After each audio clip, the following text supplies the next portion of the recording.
ಎಲ್ರಿಗೂ ನಮಸ್ಕಾರ ಸ್ನೇಹಿತರೆ. ಆ್ಯಂಡ್ ರಘು ಎಜುಕೇಷನ್ ಚಾನಲ್ಗೆ ನಿಮಗೆಲ್ಲ ಆತ್ಮೀಯವಾದಂಥ ಸ್ವಾಗತ. ಸೊ ನಾಳೆಯಿಂದ 1000 ಗ್ರಾಮ ಆಡಳಿತ ಅಧಿಕಾರಿ ಹುದ್ದೆಗಳಿಗೆ ನೀವು ಅಪ್ಲಿಕೇಶನ್ ಹಾಕಲಿಕ್ಕೆ ಆನ್ಲೈನ್ ಲಿಂಕನ್ನು ಅವರು ಡಿಸ್ಕ್ಲೋಸ್ ಮಾಡ್ತಾ ಇದ್ದಾರೆ ಅಫಿಷಿಯಲ್ ವೆಬ್ಸೈಟಲ್ಲಿ. ಜಸ್ಟ್ ಒಂದು ರಿಮೈಂಡರ್ ಒಂದು ವಿಡಿಯೋ ಇದು.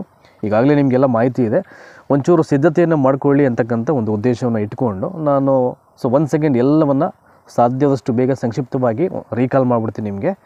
ಇದೊಂದು ಪೋಸ್ಟ್ ಯಾವ ಕಾಲ ಆಗಿತ್ತು, ಎಷ್ಟಿದೆ, ಏನು ಕತೆ ಎಲ್ಲವನ್ನು ಹಾಗೆ ಕ್ವಿಕ್ಕಾಗಿ. So let's begins. ನಾಳೆಯಿಂದ 1000 ಗ್ರಾಮ ಆಡಳಿತ ಅಧಿಕಾರಿ ನೇಮಕಾತಿಗೆ ಅರ್ಜಿ ಸಲ್ಲಿಕೆ ಆರಂಭ ಅಂತ ಇದೆ. ಸೊ 4ನೇ ತಾರೀಕಿಂದ ಕಮೆನ್ಸ್ ಆಗುತ್ತೆ ಅಪ್ಲಿಕೇಶನ್, ಆನ್ಲೈನ್ ಅಪ್ಲಿಕೇಶನ್ ಹಾಕಲಿಕ್ಕೆ. ನೀವು ಕರ್ನಾಟಕ ಕಂದಾಯ ಇಲಾಖೆ ಸಚಿವ ಕೃಷ್ಣ ಬೈರೇಗೌಡರು ರಾಜ್ಯದಲ್ಲಿ ಖಾಲಿಯಿರುವ 1500 ಗ್ರಾಮ ಆಡಳಿತ ಅಧಿಕಾರಿ ಹುದ್ದೆಗಳ ಭರ್ತಿಗೆ ಹಣಕಾಸು ಇಲಾಖೆಯಿಂದ ಅನುಮೋದನೆ ಸಿಕ್ಕಿದೆ. ರಾಜ್ಯದಲ್ಲಿ 1000 ಗ್ರಾಮ ಆಡಳಿತ ಅಧಿಕಾರಿಗಳನ್ನು ನೇಮಕ ಮಾಡಿಕೊಳ್ಳುವುದಕ್ಕೆ ಮುಖ್ಯಮಂತ್ರಿಗಳು ಒಪ್ಪಿಗೆ ನೀಡಿದ್ದು. ಆ್ಯಕ್ಚುಲಿ 1000ಗೆ ಆರ್ಥಿಕ ಇಲಾಖೆ ಅನುಮೋದನೆಯನ್ನು ಕೊಟ್ಟಿದೆ. ಈಗ 1000 ಪೋಸ್ಟ್ ಇದೆ ಅದು. ಸೊ ವಿಲೇಜ್ ಅಡ್ಮಿನಿಸ್ಟ್ರೇಷನ್ ಆಫೀಸರ್ ಅಂತ, ಅದು ಅಂದರೆ ಗ್ರಾಮ ಲೆಕ್ಕಿಗ ಅಂತಕ್ಕಂಥದ್ದು ಪದನಾಮ ಚೇಂಜ್ ಆಗಿ ಈಗ ಗ್ರಾಮ ಆಡಳಿತ ಅಧಿಕಾರಿ ಅಂತ ಆಗುತ್ತೆ. ಇದು ರಾಜ್ಯದಲ್ಲಿ 1000 ಗ್ರಾಮ ಆಡಳಿತ ಅಧಿಕಾರಿಗಳನ್ನು ನೇಮಕ ಮಾಡಿಕೊಳ್ಳುವುದಕ್ಕೆ ಮುಖ್ಯಮಂತ್ರಿಗಳು ಒಪ್ಪಿಗೆ ನೀಡಿದ್ದು, ತಿಂಗಳೊಳಗೆ ನೇಮಕಕ್ಕೆ ಅಧಿಸೂಚನೆ ಹೊರಡಿಸಲಾಗುವುದು ಎಂದು ಕಂದಾಯ ಸಚಿವ ಕೃಷ್ಣ ಬೈರೇಗೌಡರು ತಿಳಿಸಿದ್ದಾರೆ. ಅವ್ರು ಹೇಳಾದ್ಮೇಲೆ ನಂತರ ಅದು ನೋಟಿಫಿಕೇಷನ್ ಆಗಿದೆ. ಸೊ ನಾಳೆಯಿಂದ ಅಫಿಷಿಯಲ್ ಆಗಿ ನೀವು ಅಪ್ಲಿಕೇಶನ್ ಹಾಕಲಿಕ್ಕೆ ಲಿಂಕ್ ಓಪನ್ ಆಗುತ್ತೆ. ಅಂದರೆ ನೋಟಿಫಿಕೇಷನ್ ಆಗಲಿಕ್ಕಿಂತ ಇನ್ಫಾರ್ಮ್ ಮಾಡಿದರು, ಅವರು ಹೇಳಿ ಒಂದಷ್ಟು ದಿನ ಆದಮೇಲೆ ಅದು ಆನ್ಲೈನಲ್ಲಿ ನೋಟಿಫಿಕೇಷನ್ ಆಗಿರುತ್ತೆ ಅದು. ಇನ್ನು ಇದಕ್ಕೆ ಬೇಕಾದಂಥ ವಿದ್ಯಾರ್ಹತೆ, ಎಜುಕೇಷನ್ ಕ್ವಾಲಿಫಿಕೇಷನ್ ಬಗ್ಗೆ ನೋಡೋದಾದರೆ ಕ್ವಿಕ್ಕಾಗಿ ದ್ವಿತೀಯ PUC ಅಥವಾ 12th ಸ್ಟ್ಯಾಂಡರ್ಡು ಶಿಕ್ಷಣವನ್ನು ಅಂಗೀಕೃತ ಶಿಕ್ಷಣ ಸಂಸ್ಥೆಗಳಿಂದ ಪಡೆದಿರಬೇಕು. ಸೆಕೆಂಡ್ PU ಇಲ್ಲಾಂದರೆ ತತ್ಸಮಾನ ವಿದ್ಯಾರ್ಹತೆಯನ್ನು ಹೊಂದಿರಬೇಕು ಅಂತ ಹೇಳ್ತಾ ಇದ್ದಾರೆ. ಸೊ ಹಾಗೆ ನೆಕ್ಸ್ಟ್ ಕಾಲಪ್ ಮಾಡೋಣ. PUCಯನ್ನು ಹೊರತುಪಡಿಸಿ JOC, ಡಿಪ್ಲೊಮೊ ಮತ್ತು ಇನ್ನಿತರ ಯಾವುದೇ ವಿದ್ಯಾರ್ಹತೆಗಳನ್ನು ಈ ಹುದ್ದೆಗಳಿಗೆ ಪರಿಗಣಿಸಲಾಗುವುದಿಲ್ಲ ಅಂತ ಹೇಳಿದ್ದಾರೆ.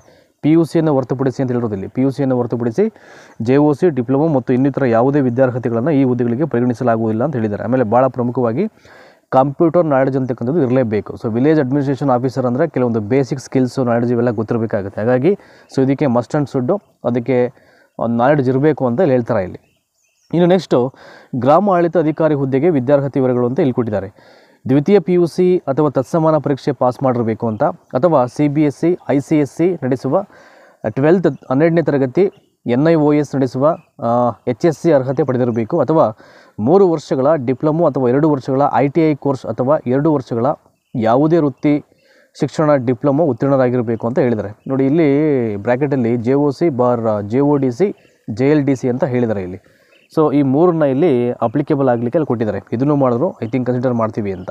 ಇನ್ನು ಗ್ರಾಮ ಆಡಳಿತ ಅಧಿಕಾರಿ ಹುದ್ದೆಗೆ ವಯಸ್ಸಿನ ಅರ್ಹತೆಗಳು, ಏಜ್ ಎಷ್ಟಿರಬೇಕು ಅಂತ ಅಪ್ಲಿಕೇಶನ್ ಹಾಕಲಿಕ್ಕೆ ಇಟ್ ಈಸ್ ವೆರಿ ಇಂಪಾರ್ಟೆಂಟ್. ಇದು ಸಾಮಾನ್ಯ ಅರ್ಹತೆ ಅಭ್ಯರ್ಥಿಗಳಿಗೆ ಗರಿಷ್ಠ 35 ವರ್ಷ ಮೀರಿರಬಾರ್ದು. ಇದು ಮ್ಯಾಕ್ಸಿಮಮ್ ಏಜ್. ಇದು 35 ಆಗಿದ್ರು ಅಪ್ಲೈ ಮಾಡ್ಬೋದು, ಅಂದರೆ 35ಕ್ಕಿಂತ ಜಾಸ್ತಿ ಆಗಿರ್ಬೋದು ಅಂತ, ಅಂದರೆ 35 ಒಳಗಿರಬೇಕು.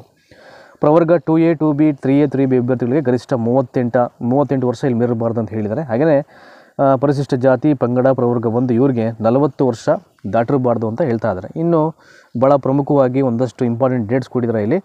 ಆನ್ಲೈನ್ ಮುಖಾಂತರ ಅಪ್ಲಿಕೇಶನ್ ಸಲ್ಲಿಸಲಿಕ್ಕೆ ಪ್ರಾರಂಭಿಕ ದಿನಾಂಕ ಸೊ ನಾಳೆಯಿಂದ ಸ್ಟಾರ್ಟ್ ಆಗುತ್ತೆ, ಬೆಳಗ್ಗೆ 11 ಗಂಟೆಯಿಂದ ನಾಳೆ. ಆನ್ಲೈನ್ ಮುಖಾಂತರ ಅಪ್ಲಿಕೇಶನ್ ಹಾಕಲಿಕ್ಕೆ ಲಾಸ್ಟ್ ಡೇಟ್ ಬಂದು 3/4/2024 ರಾತ್ರಿ 11:59, ಅಂದರೆ 1 ತಿಂಗಳು ಟೈಮ್ ಕೊಡ್ತಾರೆ. ಇನ್ನು ಅರ್ಜಿ ಶುಲ್ಕವನ್ನು ಪಾವತಿ ಮಾಡಲಿಕ್ಕೆ, ಅಂದರೆ ಅಪ್ಲಿಕೇಶನ್ ಲಾಸ್ಟ್ ಡೇಟ್ ಯಾವಾಗ ಎಂಡ್ ಆಗುತ್ತೋ ಸೊ ಅಲ್ಲಿಂದ ನಿಮಗೆ ಒಂದು 3 ದಿನ ಟೈಮ್ ಕೊಡ್ತಾರೆ DDಯನ್ನು ಪೇ ಮಾಡಲಿಕ್ಕೆ. ದಟ್ ಮೀನ್ಸ್ ಒಂದು ಅಪ್ಲಿಕೇಶನ್ ಫೀಸ್ ಅಂತ ಏನಿರುತ್ತೆ ಅದನ್ನು ಪೇ ಮಾಡಲಿಕ್ಕೆ ಆನ್ಲೈನ್ ಮುಖಾಂತರವಾಗಿ. ಅದು ಲಾಸ್ಟ್ ಡೇಟ್ ಆದ ನಂತರದಲ್ಲಿ ಒಂದು 3 ದಿನದ ಒಳಗಡೆ ನೀವು ಅದನ್ನು ಪೇ ಮಾಡಬೇಕಾಗುತ್ತೆ. ಇನ್ನು ಗ್ರಾಮ ಆಡಳಿತ ಅಧಿಕಾರಿ ಹುದ್ದೆಗೆ ಅಪ್ಲಿಕೇಶನ್ ಶುಲ್ಕ ವಿವರ ಅಂತಿದೆ. ಸಾಮಾನ್ಯ ಅರ್ಹತೆ ಇತರ ಹಿಂದುಳಿದ ವರ್ಗಗಳ ಅಭ್ಯರ್ಥಿಗಳಿಗೆ 750, ಪರಿಶಿಷ್ಟ ಜಾತಿ, ಪಂಗಡ, ಪ್ರವರ್ಗ 1, ಮಾಜಿ ಸೈನಿಕ ಮತ್ತು ವಿಕಲಚೇತನ ಅಭ್ಯರ್ಥಿಗಳಿಗೆ 500 ರೂಪಾಯಿ ಇಲ್ಲಿ ಅಪ್ಲಿಕೇಶನ್ ಶುಲ್ಕವನ್ನು ಮಾಡಿದ್ದಾರೆ. ಸೊ ಪೇ ಮಾಡೋದಾಗೆ ಅಭ್ಯರ್ಥಿಗಳು ಆನ್ಲೈನ್ ಮೂಲಕ ಹೊರತುಪಡಿಸಿ ಇತರ ಯಾವುದೇ ಮಾದರಿಯಲ್ಲಿ ಅರ್ಜಿ ಹಾಕಲು ಅವಕಾಶ ಇಲ್ಲ. ಸೊ ಆನ್ಲೈನ್ ಮುಖಾಂತರ ಅಪ್ಲಿಕೇಶನ್ ಹಾಕಬೇಕು. ಅಪ್ಲಿಕೇಶನ್ ಲಿಂಕನ್ನು ಮಾರ್ಚ್ 4ರಂದು ಕರ್ನಾಟಕ ಪರೀಕ್ಷಾ ಪ್ರಾಧಿಕಾರವು ಆಕ್ಟಿವೇಟ್ ಮಾಡಲಿದೆ. ನಂತರ ಅರ್ಜಿಯನ್ನು ಸಲ್ಲಿಸಬಹುದು. ಈ ಹುದ್ದೆಗಳಿಗೆ ಸ್ಪರ್ಧಾತ್ಮಕ ಪರೀಕ್ಷೆ ಇರಲಿದೆ ಅಂತ ಹೇಳಿದ್ದಾರೆ. ಸೊ ಮುಂಚೆ ಎಲ್ಲ ಡೈರೆಕ್ಟ್ ರಿಕ್ರೂಟ್ಮೆಂಟ್ ಮಾಡ್ತಾಯಿದ್ರು, ಇವಾಗೆಲ್ಲ ಇದಕ್ಕೂ CET ಮಾಡಿದ್ರೆ ಖಂಡಿತವಾಗ್ಲೂ ಇದು ಮಾಡಬೇಕು. ಇದು CET ಮಾಡಿದ್ರೆ ಕೆಲವೊಂದು ಇಲ್ಲಿಗಲ್ ಆ್ಯಕ್ಟಿವಿಟೀಸ್ ನಡೆಯುತ್ತೆ, ಸಂವೇರ್ ನಮ್ಮ ಕಣ್ಣಿಗೆ ಕಾಣದಿರತಕ್ಕಂಥದ್ದು. ಇನ್ನು CET ಇಲ್ಲಾಂದರೆ ಏನು ಬೇಕಾದ್ರೂ ಆಗ್ಬೋದು, ಹೇಳಲಿಕ್ಕಾಗಲ್ಲ. ಹಾಗಾಗಿ ಇವೆಲ್ಲ ಗೌರ್ಮೆಂಟ್ಸ್ ಎಲ್ಲ ಈ ರೀತಿ ಇಂಪ್ಲಿಮೆಂಟ್ ಮಾಡ್ತಾ ಇರ್ತಕ್ಕಂಥದ್ದು. ಡೈರೆಕ್ಟ್ ರಿಕ್ರೂಟ್ಮೆಂಟನ್ನು ಅದನ್ನು ಸ್ಟಾಪ್ ಮಾಡಿಸಿ CET ಮಾಡಿ ಅದ್ರ ಮುಖಾಂತರನೇ ನಾವು ತುಂಬಿಕೊಳ್ಬೇಕು ಅಂತಕ್ಕಂಥ ನಿರ್ಧಾರ, ಒಂದು ಯೋಚನೆ ಏನು ಮಾಡ್ತಾ ಇದೆ, ಅದು ಎಲ್ಲ ಅವಧಿಗೂ ಸ್ವಾಗತ ಮಾಡಬೇಕಾದಂಥ ಒಂದು ವಿಚಾರ ಅದು. ಸೊ ಆ ವಿಚಾರದಲ್ಲಿ ಒಂದು ಸ್ಟೇಟ್ ಗೌರ್ಮೆಂಟ್ಗೆ ಕೃತಜ್ಞತೆ ಅಂತಕ್ಕಂಥದ್ದು ಅದು ಹೋಗಲೇಬೇಕು, ಅದು ಮಸ್ಟ್ ಆ್ಯಂಡ್ ಶುಡ್ಡು. ನೋಡಿ ಇದು ಅಫಿಷಿಯಲ್ ನೋಟಿಫಿಕೇಷನ್ ಕಾಪಿ. ಇದು 20ನೇ ತಾರೀಕಲ್ಲೇ ಗೆಜೆಟ್ ನೋಟಿಫಿಕೇಷನ್ ಆಗಿತ್ತು. ಸೊ ಇನ್ನೂ ಹೆಚ್ಚಿನ ಮಾಹಿತಿ ಬೇಕು ಅಂದರೆ ಎಲ್ಲವನ್ನು ಓದ್ಕೊಳ್ಳಿ. ಈಗ ಆಲ್ರೆಡಿ ಟೆಲಿಗ್ರಾಮನ್ನು ನಾನು ಎಲ್ಲ ಶೇರ್ ಮಾಡಿದ್ದೀನಿ ನಾನು. ಇದು ಬಂದಂಥ ಡೇಟ್ಗೆ ನಾವು ಅಲ್ಲಿ ಶೇರ್ ಮಾಡಿರ್ತೀವಿ. ಮತ್ತು ಒಂದು 3-4 ವಿಡಿಯೋಗಳು ಈ ಗ್ರಾಮ ಆಡಳಿತ ಅಧಿಕಾರಿಗಳ ಬಗ್ಗೆಯೂ ಕೂಡ ನಾನು ಒಂದಷ್ಟು ಅಂದರೆ ಈ ಹುದ್ದೆಗಳನ್ನು ಭರ್ತಿ ಸಂಬಂಧ ಒಂದಷ್ಟು ವಿಡಿಯೋನ ಮಾಡಿ ನಿಮಗೆ ಅಪ್ಲೋಡ್ ಮಾಡಿದ್ದೀನಿ. ಅಂದರೆ ನಾಳೆಯಿಂದ ಈಗ ಆನ್ಲೈನ್ ಇದು ಲಿಂಕ್ ಓಪನ್ ಆಗೋದ್ರಿಂದ ಜಸ್ಟ್ ಒಂದು ರಿವೈಂಡ್ ಮಾಡ್ತಕ್ಕಂಥ ಒಂದು ವಿಡಿಯೋ ಅಷ್ಟೇ. ಒಂಚೂರು ನೀವು ಸಿದ್ಧರಾಗಿ ಒಂಚೂರು ನಿಮ್ಗೆ ಗಮನ ಇರಲಿ ಅಂತ.